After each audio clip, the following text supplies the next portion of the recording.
Welcome everybody to the Leo Zegami show for our weekly show. Yes, because guys, we can hardly afford one show a week as we haven't really so many books and we haven't received really some substantial donations. So I want to thank though the people who made this show possible today. First of all, so thank you, Yo Uzumaki, and thank you to K. Bilan, yes, thank you both. And I would like to thank them as we usually do here with a nice applause from us. We like to do that with our vintage style applause. Here we go.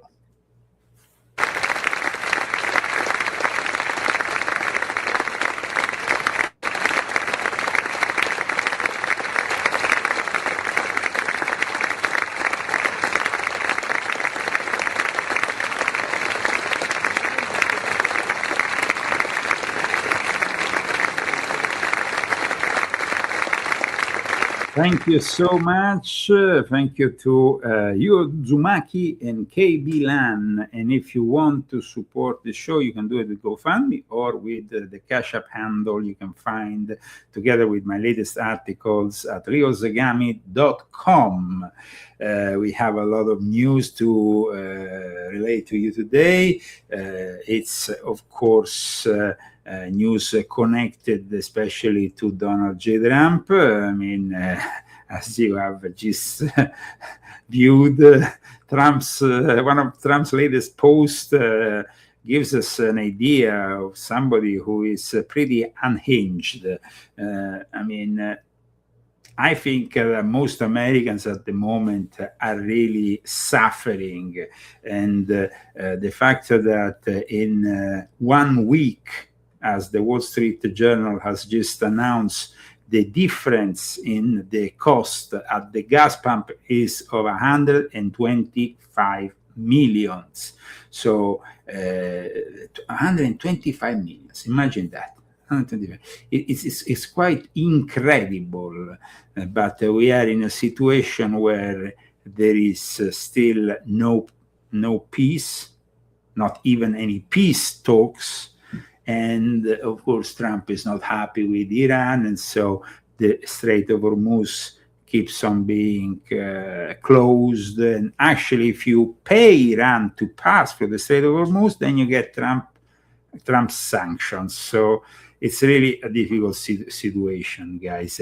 And at the moment, Europe seems to be the place Trump is targeting most. Now, I never had great sympathies for Europe. You know, I was forced myself in leaving Europe because of the lack of free speech. I had to abandon Europe in 2019. I actually even changed my citizenship because there was no point in maintaining my European and Italian citizenship. But now, regarding what Trump is doing, I don't know if strategically this is a good thing. I mean, of course, he is reacting to the words that the other day the German chancellor brought up, accusing Trump of having no strategy in Iran. Here it is.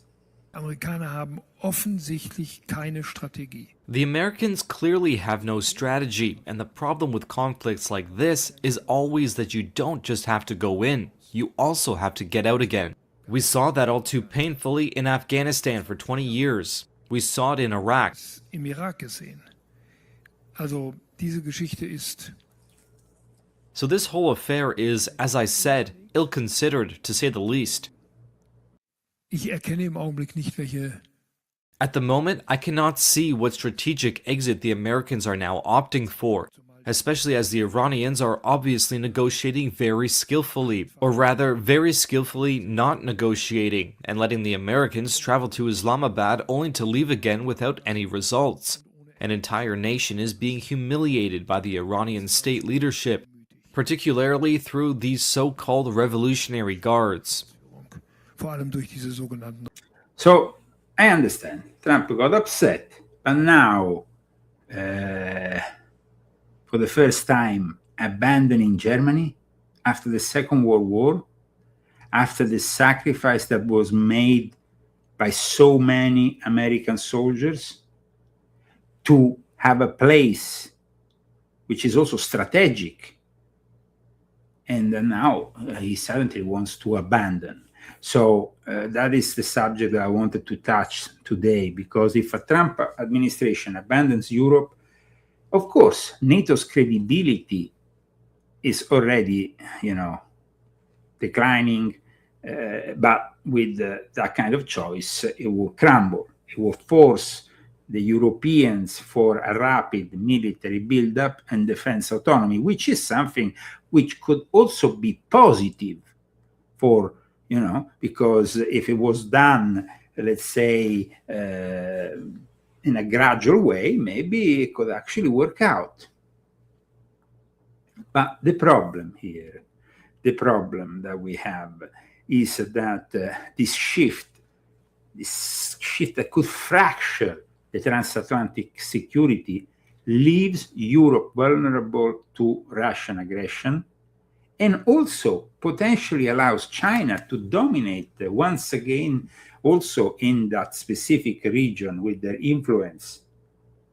So what Trump is doing is actually helping the creation of a multipolar order, is actually helping China, is actually helping the Sino-Russian New World Order, which I have denounced since volume 7 of my Confessions. We saw what happened with King Charles. King Charles is not any kind of figure. He's also a guy whose family is traditionally the head of worldwide Freemasonry. And Freemasonry, the regularization is always through the United Kingdom Lodge of England, whose Grand Master is the cousin of King Charles, the Duke of Kent. So there is also that specific link there. But the problem with Trump, who actually says that on the way back from, and I hope that way back will be soon, from the Middle East, he wants to start another war. He actually wants to take on Cuba. Cuba's got problems. We'll finish one first. I like to finish a job. So this is the guy who said no more wars, America first, and all the rest. And now he's already projecting himself for, oh, well, let's just go to Cuba on the way back. The way back from, what we'll do, on the way back from Iran, we'll have one of our big, maybe the USS Abraham Lincoln aircraft carrier, the biggest in the world. We'll have that come in, stop about 100 yards offshore, and they'll say, thank you very much, we give up. So he thinks that simply bringing this ship in front of the coast of Cuba will be enough to humiliate and get the Cubans who fought the revolution, who were there for decades with the Castros, to simply give up everything. I mean, this is another strategic mistake. Is a little bit like thinking the Pahlavi dynasty could be replacing the Ayatollahs very soon. It didn't happen. It didn't happen. It was just like. Now, when it comes down to what is happening at the moment, we are, of course, assisting to what could become a security vacuum in Europe, immediately taking advantage of this security vacuum without US troops, intelligence, nuclear protection, that will always lead to the Sino-Russian, meaning Russian-China, having control over Europe. Imagine that. Europe, the very birth of our Western civilization comes from Europe, and we are abandoning this strategic asset. It's a little bit like, on our side, we always criticize what happened with Afghanistan. We saw the insanity of what happened the last few days of the occupation, and then the leaving all those weapons and everything, and that airplane full of people attached. It was crazy. We never imagined that could happen, but it will happen in a different way, of course, not in the same dramatic way with Europe, but Trump is announcing in the meantime 5,000 members of the US troops. They are being ordered to leave Germany, and then in the next few months he wants to basically leave Germany, leave maybe even Italy. The Italian press today published a video of Trump, who is not happy with Italy, Spain, and all the other countries who have not supported his and Israel's Sabbatean, Frankist, Epstein regime war against Iran, because that's what it is. I'm not happy with Italy, and I'm not happy with Spain, and they feel it's okay for Iran to have a nuclear weapon. Anybody that with this thing about the nuclear weapon, this mantra, that is recited every time anybody opposes this war, you're going to have always the same reply, the same, but the problem is we leave Europe. That is wrong. That is strategically a big error. That is something that in the long run, America will pay the consequences of this action, will inevitably lose also their leading role in the post-Second World War order. And all this, why? To support Israel? It's just like... and then, of course, there is still those sycophants who are still grabbing on the crazy ideas that Trump will save the day and make their life better, when the reality is here in front of us every single day. When we go to the gas pump, when we go to put gas, but also when we go to the supermarket, when we order on Amazon, anything we do, we pay more. And so the golden age is not here. I'm sure that Trump is bringing the golden age to his elite, but we will never be participant of that golden age. At the same time, evangelical Christians are starting to become more and more a Trump-led cult. I mean, when he proposed himself as Jesus, he was simply stating something that, believe it or not, part of the evangelical community believes is really true, that Trump is some kind of messiah. Then we have, of course, his link with the Chabad Lubavitch movement and the Sabbatean Frankists, which I have denounced in this book. And that link means that Trump is not really a Christian. He's an opportunist Christian, which is a different thing. So politics, I think, is disappointing everybody, but the choices globally are still facilitating the rise of the Sino-Russian world order. Trump says that by taking these troops out of Europe, he wants to focus on Asia. Let's see. Because, like I said, strategically it seems rather idiotic to abandon Europe, which automatically will fall under the sphere of influence of China and Russia. The US will lose vital overseas bases, regional influence, which also, by the way, those bases are used to intervene in the Middle East. So there is also, then we have, Trump introducing high tariffs on European goods, and also now 25%, I think, on European car makers. And all this is happening, So facing this aggressive US tariffs, potentially as high as 30%, a loss of military protection, the European nations, in the end, are gonna maybe side inevitably with China to maintain the prosperity they needed to fund their own increased defense spending. They might even buy weapons from China. That would be a disaster. Beijing is actively positioning itself in all this as kind of like, they're saying, they're not saying much actually. And that is the way. That is like they want to be perceived as the responsible, stabilizing force which opposes the chaotic force that today Trump's America keeps on emanating, unfortunately.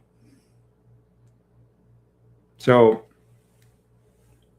China is proposing itself as the champion of multilateralism, in direct contrast with the principle that has followed us since the end of the Second World War of US hegemonism. So China and the EU, that is the problem, because then the European interest becomes the Chinese interest, the Russian interest, the interests that are not America's interests. And so somebody says, you know better than, what is you know better than that? Better than what?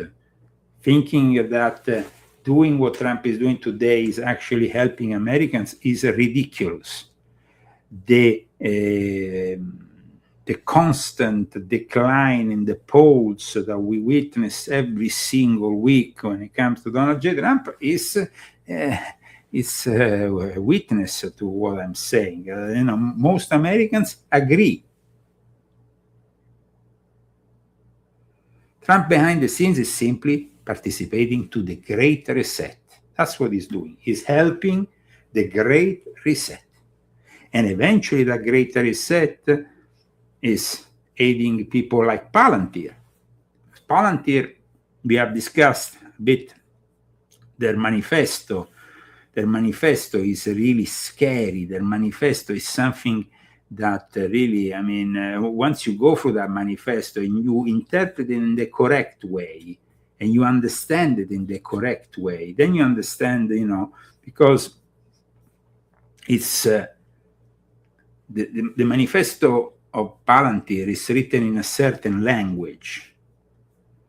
It was published on X by the official Palantir profile, and it's, in short, a reactionary sales pitch aimed at Trump and US ultra-conservatives that believe in this monstrous metamorphosis of Silicon Valley, which also embraces the idea of pushing their own form of Christianity. The smart city rhetoric is the Trojan horse for this type of project.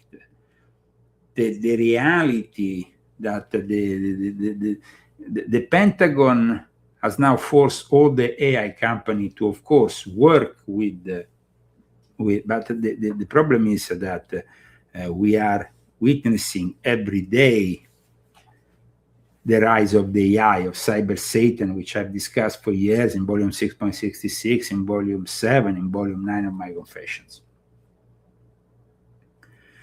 Trump's meeting with King Charles was a meeting based on one single thing: the fact that the brother Andrew Mountbatten Windsor will not end up in jail. And confirming that not only what came out of the FBI and the fact that their intention was not to interrogate Andrew, but to arrest Andrew as being co-participant in these crimes. And it's not me who is saying that.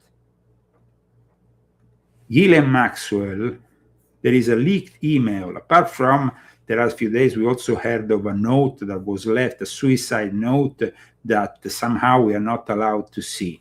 But leaked emails suggest that Ghislaine Maxwell plotting to sacrifice big name for freedom, and one of her big names that she's bringing up is the name of the brother of King Charles.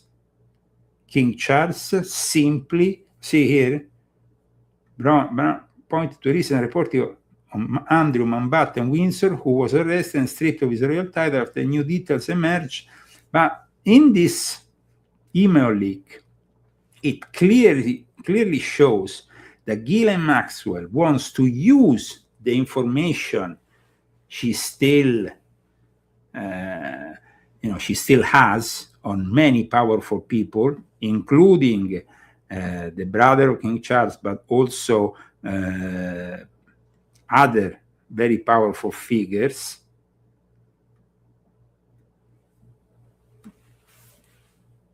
Here it says, in fact, Barack, talking here about Prime Minister Barack, former Prime Minister Barack of Israel, is one of the only people to have interviewed Maxwell in prison, with one of Maxwell's brothers acting as a conduit. But Daphne Barak, though, is not is an Israeli-American journalist. Okay. Trusted friend of Maxwell and her family for about 20 years. So they managed that.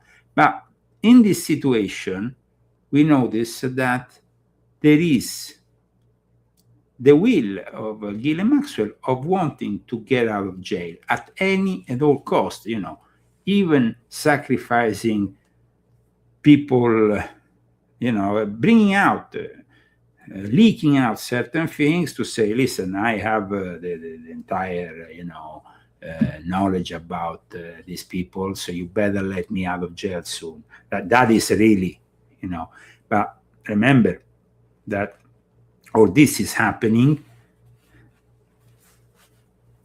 while Trump is fighting a war which partly covered up the entirety of the Epstein files who have never been released, who has created and generated a strategy for being able to shift the general attention from the Epstein files to something else. As I explained in my book, Zionism is a creation of the Sabbatean Frankists, simply just as the state of Israel, just like the late Barry Kamish used to say. The Sabbatean Frankist state of Israel, he used to call it. So here we are, of course, with these leaked emails that simply suggest that the Ghislaine Maxwell, while in prison last year, she had, she's basically trying to hold to that information and trying to convince people that they need to preserve her privileged information until she manages to get out. And I'm pretty sure, guys, that at the last day of his presidency, Trump will definitely pardon Ghislaine Maxwell.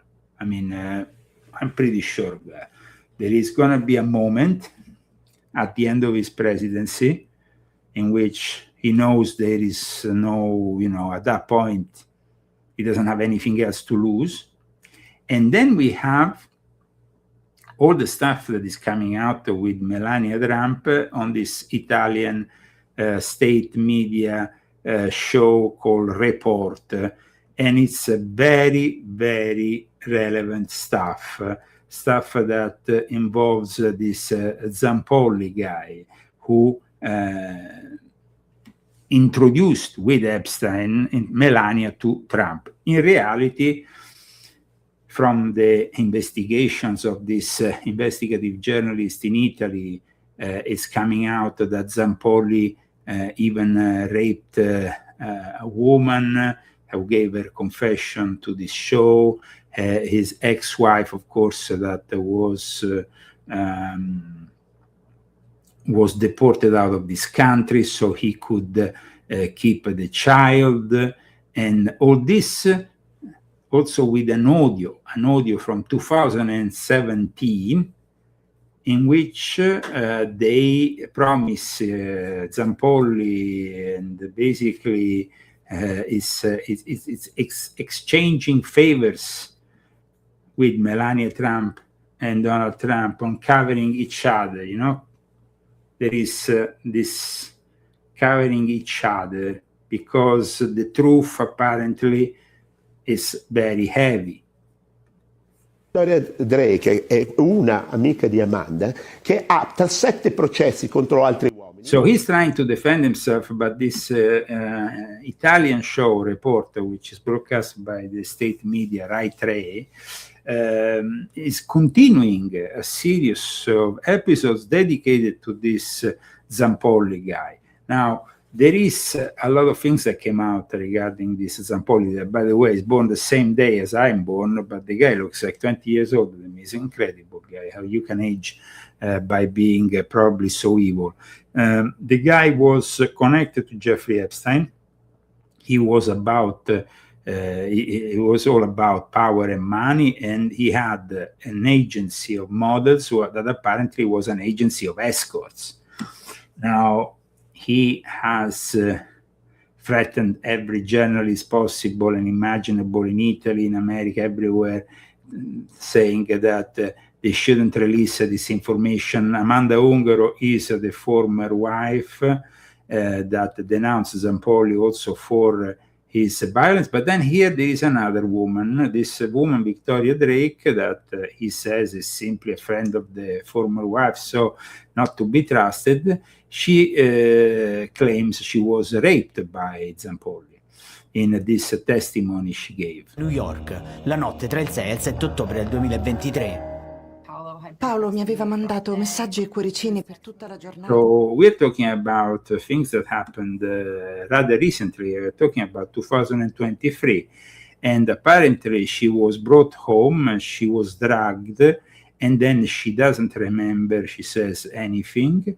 And she just felt that she couldn't breathe, that this guy was all over her, and she was trying to breathe. She was basically the victim, probably of some kind of drug.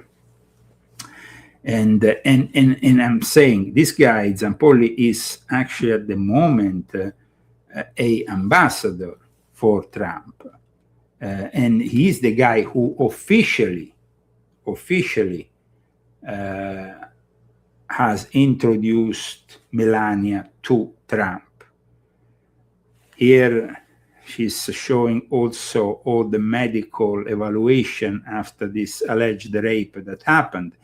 And the modalities of how it happened are quite incredible. But it's not the end of these investigations. In fact, tomorrow, apparently, Sigfrido Ranucci, the investigative journalist from this state media show called Report, says he's bringing out other material. Amongst the material he brought already out, there is also an interview with the aunt of Paolo Zampolli, who says that basically Paolo Zampolli, he forced in the end the sister, which is the mother of Zampolli, to be internated in a retirement home. So this is also then Zampolli went on a newspaper in Sicily saying that that was stated was fake, and that the aunt, I'm not talking about the aunt, had invented. I'm going to show you. This is Sigfrido Ranucci posted also this photo with that I guess is the mother and the aunt, and tomorrow he announces that tomorrow there will be another episode dedicated to Zampolli. Zampolli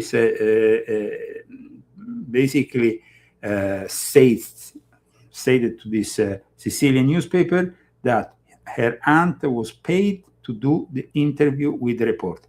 And Ranucci, who conducts the show report, says this is absolutely not true. Non corrisponde a verità. It's not true. It's a lie. So we're gonna, of course, see probably this whole thing developing. Zampolli, I repeat, he was the guy very close to Trump and Melania. Let me see if I have here, I can show you an image of them together. There is images around the internet, but here I think this one that was published by the Daily Beast might be one of the most known. That is Zampolli with Melania and with Trump. Basically, what happened is that when Melania suddenly went out and talked about Jeffrey Epstein, why did she go out and talk about suddenly? Suddenly she talked about Jeffrey Epstein.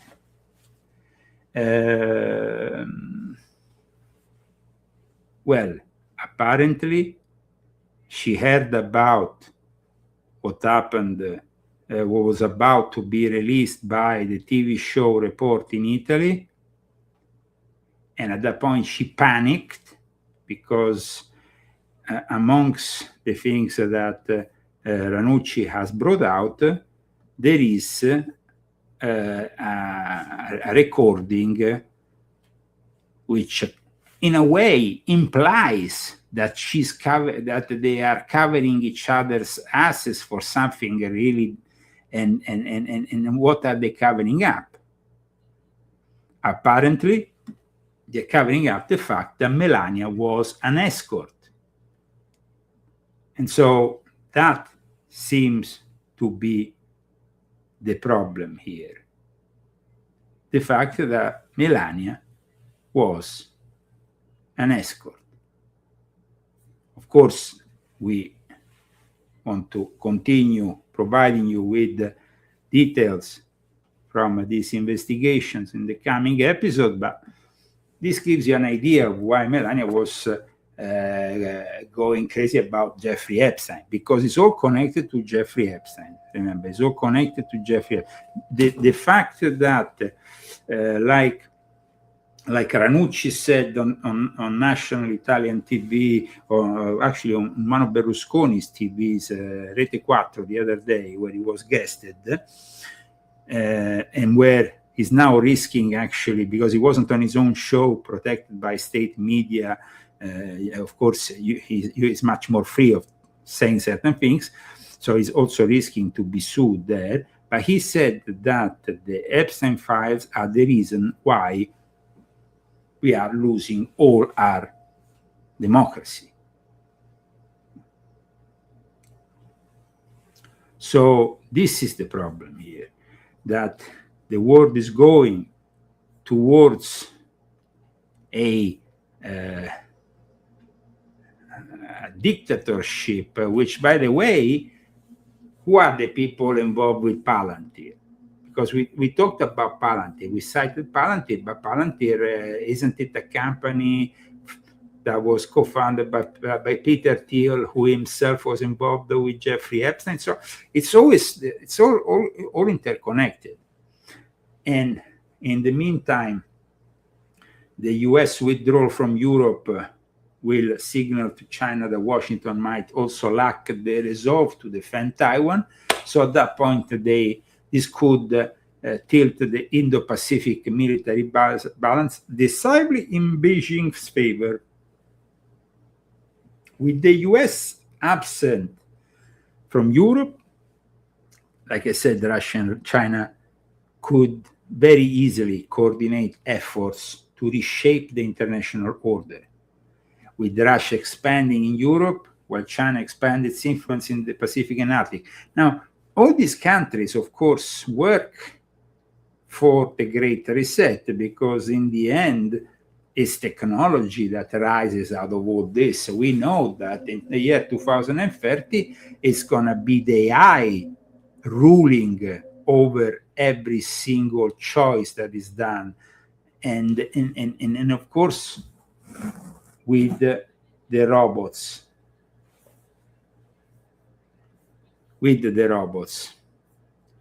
But let me show you what Medvedev has said. Medvedev, former Russian president,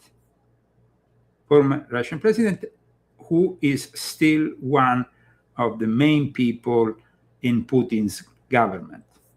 Если европейские страны ссорятся с Америкой, Okay, so we have here, I want to show you the subtitles, so I'm going to take off here to make it more clear. Here we go. У меня вопрос. Если европейские страны ссорятся с Америкой, а Америка со всем миром, то чем это может закончиться? Коротко, победой России. Правильно. Okay, so that's Russia winning in a game of chess. They definitely might win. Unfortunately, it seems like it's like we are aiding this way Russia and China in their rise, which I had talked about already in this book, which depicts the occult roots of the Great Reset to the populist roots of the Great Reject. Then I also dedicated, in my last installment of my Confessions, I dedicated a whole chapter to explain the influence that the Jesuits have in China. Even this Pope is, of course, connected to China and to the deal that was made between the Vatican and China in the fall of 2018. So that's how it works. They are advancing, and Trump, in the meantime, jokes that he's gonna take Cuba on his way back, and then he also admits he loves to dance to the gay national anthem. No, she's done a great job. And that Melania doesn't apparently like that. She hates it when I do the thing on weightlifting. She says it's so unpresidential. And she hates when I dance, too, at the end, too. She hates when I dance to what's sometimes referred to as the gay national anthem. You know that. She hates it. You know, that song was number 5 32 years ago, and it went to number 1 32 years later. There's never been anything like it. It never hit number 1. It was number 5 32 years ago, and it went to number 1 for months during the last months of the game. We love that song. Okay, so he's like in the middle of all this chaos. Americans paying 125 million more from one week to the other in gasoline. For Trump, the main problem is instead talking about rubbish like the fact that YMCA was number 5, and because of him now is number 1. Who cares? But at this point, there is still people who believe in all kinds of things. And I'm pretty shocked that the QAnon saga has not yet ended. I mean, it seems to still... No? This week, we had the closure of InfoWars. And I made a post on my wall saying, I'm glad that, I was part of it. That's it. It's the end of an era, of course, the closing of InfoWars, and everybody, but Alex Jones is still continuing. InfoWars included also banned video, and thousands of videos have been removed, including the videos from our own channel, the Leo Zagami Show on Band of Video. So it's not about only Alex Jones. Alex Jones will continue, of course. He will continue on X, on Rumble, and everything else. But I'm talking about Infowars. Infowars, as Infowars Media, as Band of Video, is finished. And for that reason, all our videos that were uploaded there are no longer present. When you go on the channel, you get off air. It was definitely, after 27 years, a historic moment. Like I said, I was glad to have participated for part of it.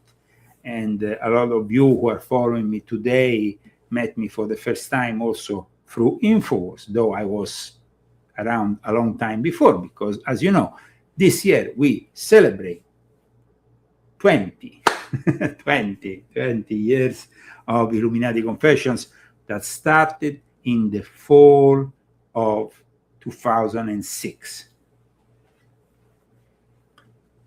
And from 2006 to 2015, me and Alex didn't work. Actually, Alex and me had a bit of a beef going on for some things he had said about me, blah, blah, blah.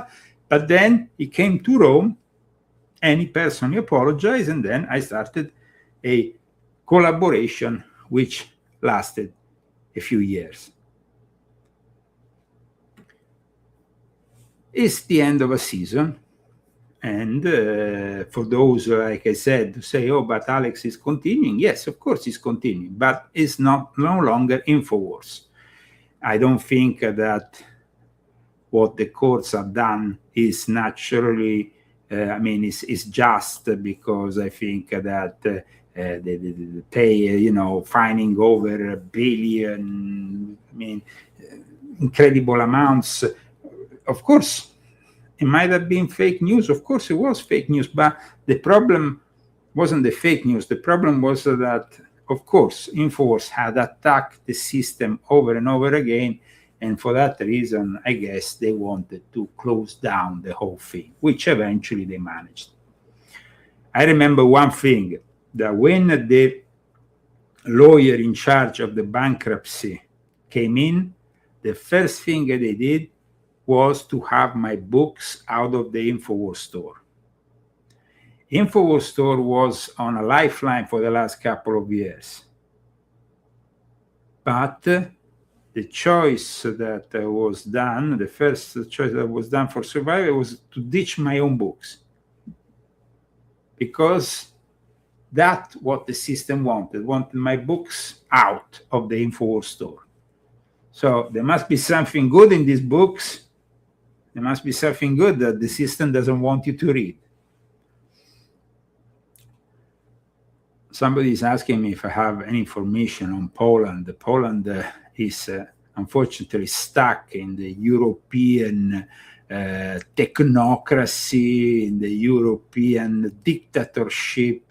There is not much we can add to what is happening in Poland. Poland is next door to Ukraine. And Poland is, of course, once America abandons Europe, then the fears that the people always had that the influence of Russia might come back. Once upon a time, Poland was under the control of the Soviet Union. Then CIA, through the Vatican Bank, pushed millions of dollars through to the Solidarność, which is the organization that eventually will free somehow, will prepare Poland to its democratic future. And so there was Lech Walesa, there was a whole period which I remember very well as a child. I think that Poland is, of course, the center, historically speaking, of the emergence of the Sabbatean Frankist cult. What happened, even the Epstein family, they made their money and then from Poland they ended up in Prague and then Vienna. Their family branched out, though originally like most Sabatian Frankist family, from Poland, because Poland and neighboring Ukraine were the epicenters, like I explained on my book, The Rise and Fall of Frankist Monster. It was the epicenter of the Sabatian Frankist virus. So that's what happened. It kind of like Poland will unfortunately risk to probably fall under. I mean, Europe in itself, it's very fragile. Europe is very fragile, but also the problem with Europe is the lack of real freedom of speech. So you can't even go and talk the truth if you are in Europe. I noticed one thing when I was living in Europe. For example, Germany. Germany is one of the countries with less alternative news than anywhere else. There's no counter information to the state narrative. And so that is Germany. Germany is still controlled by those agents from the former Stasi, which were just as bad as the ones from the former SS. Actually, some of the former SS ended up in the former Stasi. So when Germany was divided in two, and then when they reunited the two Germanys, that mentality of spying upon your neighbor, was still very hard to fade out. Believe me. Moving forward with yet more information for today's show, while we also want to thank once again Io Uzumaki and Kay Bilan, who have made it possible. We are discussing Europe and the possibility now that they are abandoned, their reliance on China, especially for critical minerals, which they deem vital for their so-called green transition. Now, the problem, the other day, somebody was asking me, how should we cope with all this? Because, I mean, is the solution having an electric car if there is a crisis of the fossil fuels? Well, even the fossil fuels go through refineries, and those refineries, like in the case of California, when the system decided to close most of the refineries, now the prices have, of course, skyrocketed, and we are in a situation which is very bad because California doesn't have really the possibility of getting their oil, if not through the sea. And shutting the refineries it's problematic. But the refineries also demonstrate that, yes, you can be more independent with your fossil fuel car. But in the end, the only independence in the future can be created within a small community in which you get horses, you get, like the Amish. The Amish will not suffer the same kind of crisis we suffer. You have to go back to that kind of modality. I mean, horses, donkeys. I mean, I know it sounds like I'm projecting you back in the medieval times, but if we want to be independent, we have to be independent. First of all, we need to have the water. So you need to have a spring, you need to have a river, you need to have water, because water is another of those things that the elite has tried to grab for years here in America, and they are essential, of course, for all of us. So, I mean, without water, we can't sustain ourselves as human beings, and they want to have complete control over the water resource everywhere. So if you want to create an off-the-grid situation, you can't create it without the water.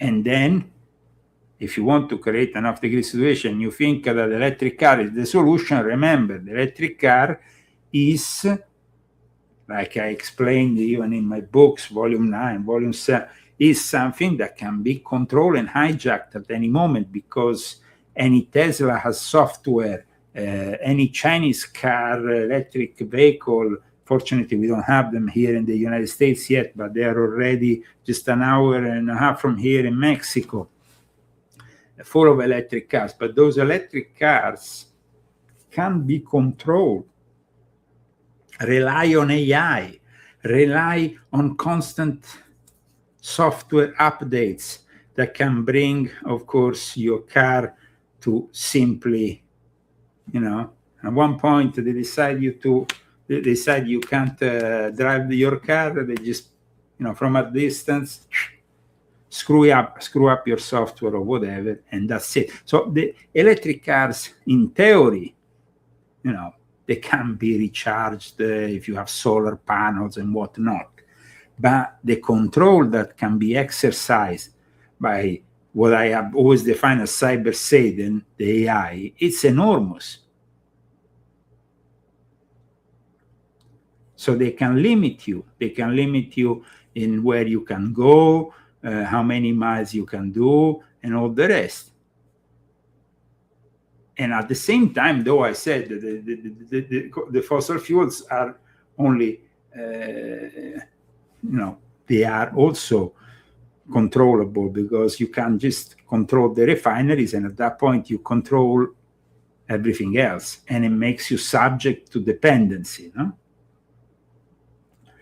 Somebody is saying to me in the chat that when you talk about the Kalergi plan and how it will destroy Europe, many thought it was just another conspiracy theory, but you make you make a bullseye, so you know what you're talking about. 10 years ago, 11 years ago to be exact, I wrote on InfoWars one of my first articles published there on the site that was dedicated to the Kalergi plan, and I also cited the Kalergi plan of that documentary we did with Alex Jones in Rome. Unfortunately, that's where we are heading to. And it's a sad truth, when you see things that you have forecast in some way and they're manifesting, is not always a great thing. In any case, we are moving towards a situation with the AI which is unstoppable, and of course, there is also some things that might happen thanks to a simple chatbot that might scare you to death. Let me show you something here.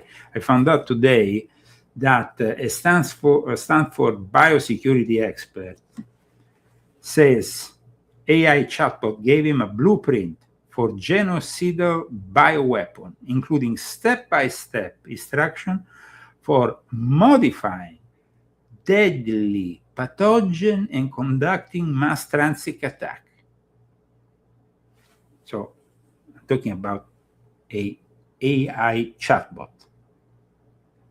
A Stanford University microbiologist and longtime government biosecurity advisor called Dr. David Relman has revealed that an AI chatbot handed him a detailed, unprompted plan for engineering and deploying a genocidal bioweapon capable of mass casualties. That's because cyber Satan wants us dead.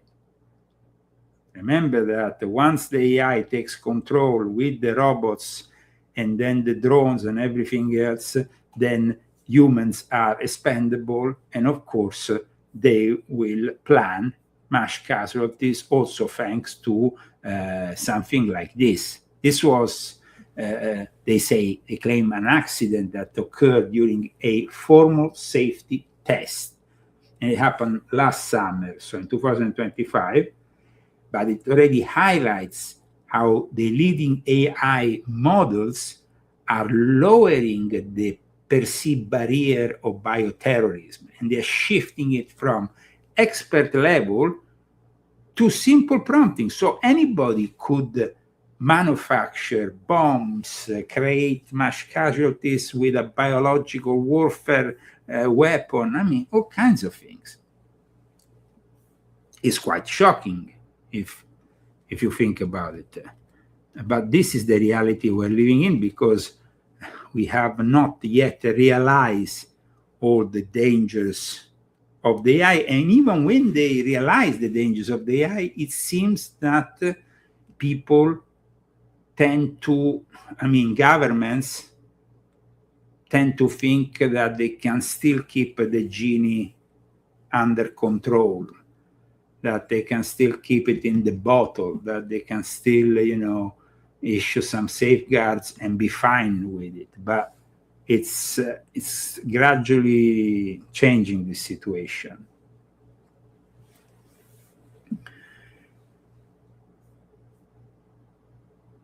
I'm thankful for all the people who have followed me today. I must say we have a lot of people who are following us and who continue to support this show.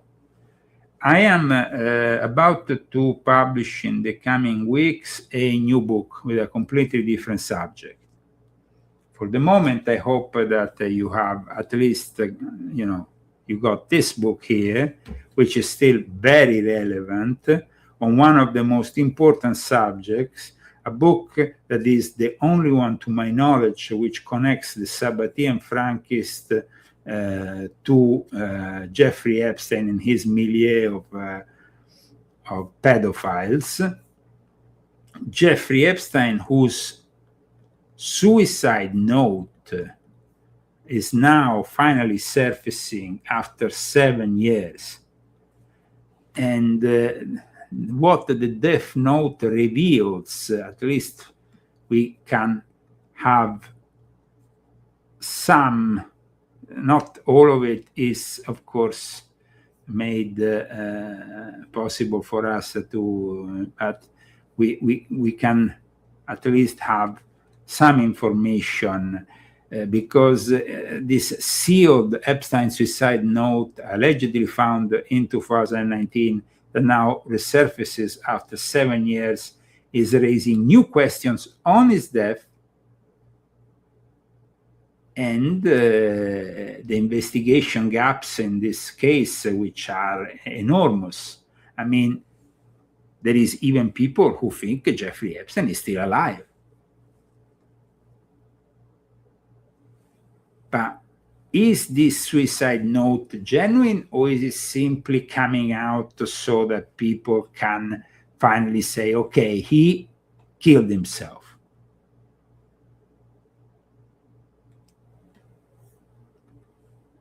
Guys, it seems like there is too many indications that he killed himself. The indications are that he didn't kill himself, that they killed him. I mean, Epstein didn't kill himself.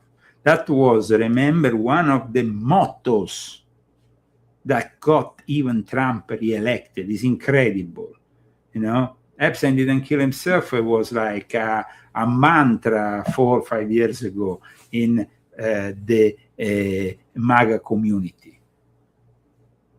But now, of course, the MAGA community prefers to turn the other way. And that is really sad, turning the other way. We have, though, some people who follow us in Europe who sent me this upcoming exhibition, who apparently is dedicated by this artist. A guy who follows us in Europe sent me this, saying, I'm going to go there to this exhibition and I'm actually going to read some passages from your book. This exhibition is called Faces of Courage. It's fighting abuse and raising awareness by this Stephanie Heyman, who apparently is an artist, and is taking place on the May 6th. And it's in an art gallery. I don't know exactly where, if it's France. Personally, I haven't really investigated too much, but the guy who sent me this said, I will be there and I will be reading some passages from this book. I'm glad that he has made this choice. I want to say hello to him, and I want to thank him for sending me also this, because, I think it's important that that my book, as well as, of course, the biography published posthumously of Virginia Giuffre, that will also be read. So thank you so much, Benji Remu, who sent this banner from this upcoming event. And we will hopefully see each other next week. If there is no ulterior support from the sponsors, though, that will be very difficult for me, because I'm going to have to dedicate myself to finish the book and do other things, guys. I mean, we are trying to at least bring you this show once a week. But remember that with the current cost of electricity and expenses that we have, simply by putting on the equipment and air conditioning in the middle of the desert, where already for the last few days temperatures today was almost 100 degrees Fahrenheit. And so that brings up the cost of production.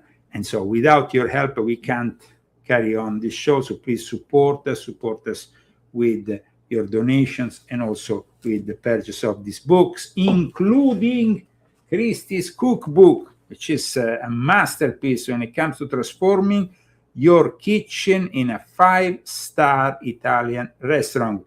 The last thing that we had was a fantastic lasagna that we did yesterday for our wedding anniversary. It was truly fantastic.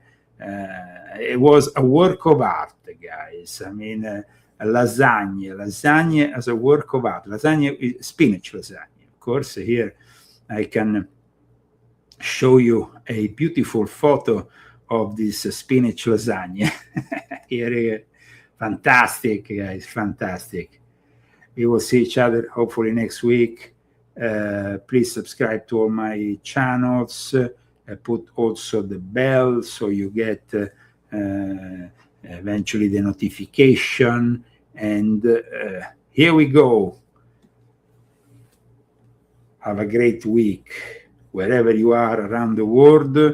Let's pray for an ending to this conflict, return to regular business in the Strait of Hormuz. That would be great. Otherwise, we will unfortunately see some very bad things happening, which are already manifesting, and they're only going to get worse. But we are ready. We are preparing. We're not going to be caught unprepared by this end time scenario we have been announcing for many years. See you next week. Illuminati want my mind, soul, and my body. Secret society, trying to keep it on.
Drake è una amica di Amanda, ha 7 processi contro altri uomini. Io con lei, matta da legare.